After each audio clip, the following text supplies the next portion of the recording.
2,000 years of Christianity in India. All right, let's get into it. When you think of Christianity in India, you probably think of European colonists, right? Maybe the Portuguese in the 15th, 16th centuries. But what if I told you the real story is way older and honestly a whole lot weirder?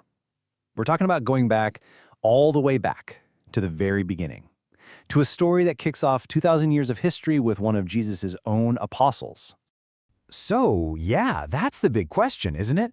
How on earth did this tiny, brand new religion from Judea make it all the way to the southern coast of India? I mean, we're talking just a few decades after the crucifixion.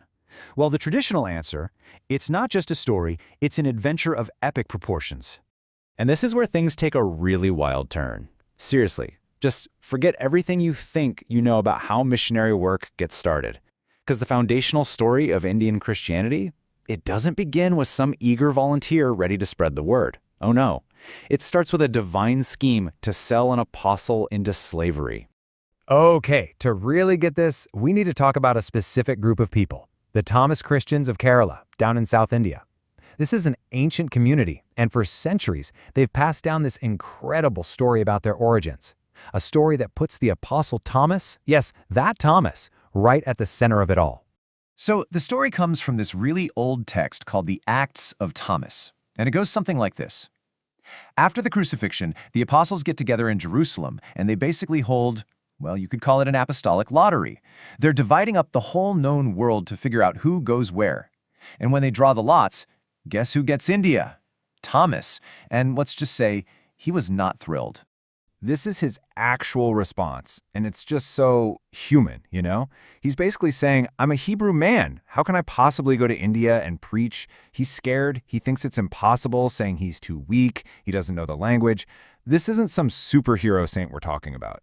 This is the same doubting, reluctant Thomas we know from the Gospels. It feels so real.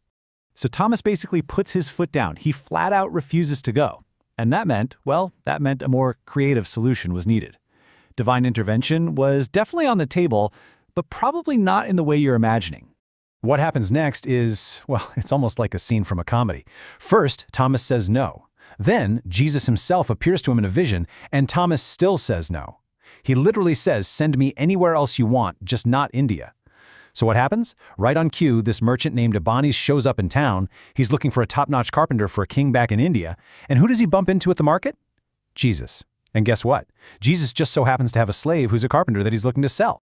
And this is the absolute core of the legend. The deal is done. Jesus sells his own apostle for a very specific price, 3 litre of unstamped silver. And Thomas, he's just standing over there, pointed out from a distance, completely clueless that he's just been sold down the river by his own Lord. Get this, the text even includes a quote from the supposed deed of sale. It reads, I, Jesus, the son of Joseph the carpenter, acknowledge that I have sold my slave Judas by name. I mean, how specific is that? And yeah, it calls him Judas, which was actually another name for Thomas in some traditions. So there it is. The deed is done. The reluctant apostle has officially been sold. So, just like that, Thomas is legally the property of this merchant, Abanes. His fate is sealed. There's no backing out now. He has to get on that ship and sail for India. Can you imagine a stranger start for a church? It's just wild. Okay, what a story, right? It's totally fantastic, but it brings up a really important question. Forget the divine part for a second. In the first century, was a trip like this, from Judea all the way to India, even possible? And that's really the heart of the matter. Is this just a crazy story, or is there maybe a kernel of historical truth buried in there? Is there any connection to reality? Well, to figure that out, we've got to look at what the world was actually like back then, especially on the high seas. Okay, check out this number, 120. What is that? Well, according to the Roman historian Strabo, who was writing right around this time, that's how many ships left a single Egyptian port for the East every single year. 120 ships. That's not a trickle, that's a highway, a staggering amount of traffic.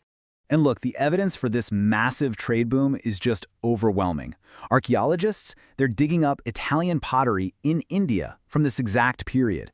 We know that sailors have figured out how to use the monsoon winds, which made the trip across the sea predictable, reliable. And get this, by around 45 AD, there was a permanent Roman trading settlement right there on the Indian coast. This was a seriously connected world. So the main takeaway here is pretty clear. The world back then wasn't nearly as isolated as we might think. There was literally a superhighway of the sea connecting the Roman Empire and India. You had goods, people, and, ideas flowing back and forth all the time. A journey like the one in the Legend of Thomas, it wasn't just possible, it was actually kind of common. All right, so this is where it gets really interesting. This is where the two threads come together. On one hand, you have this totally wild legend. On the other, you have the hard facts of a bustling real-world trade network. So, do they cross paths?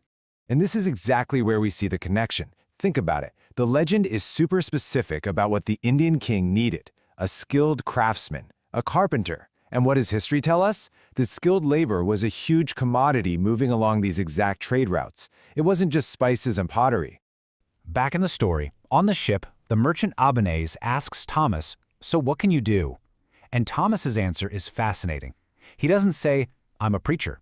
He lists his skills as a master builder. He says he can make plows, yokes, boats, even temples and royal palaces from wood and stone. He's essentially pitching himself as the perfect hire for a king looking to build up his kingdom. And the merchant's response? Such a craftsman we need. It's a perfect fit. The practical needs of a growing Indian kingdom line up exactly with the very specific skills of this apostle from Judea. Suddenly, this fantastic, bizarre story starts to fit quite neatly into the economic reality of the first century. So where does that leave us? With a really fascinating possibility, right? That the legend of Thomas isn't just some strange tale of faith. It might actually be an echo of a much bigger truth. The truth of a surprisingly globalized ancient world. A world where religion could travel on the very same currents and in the very same ships as spices, pottery, and people. A journey of faith made possible by the very practical engine of global trade. Kind of makes you think, doesn't it?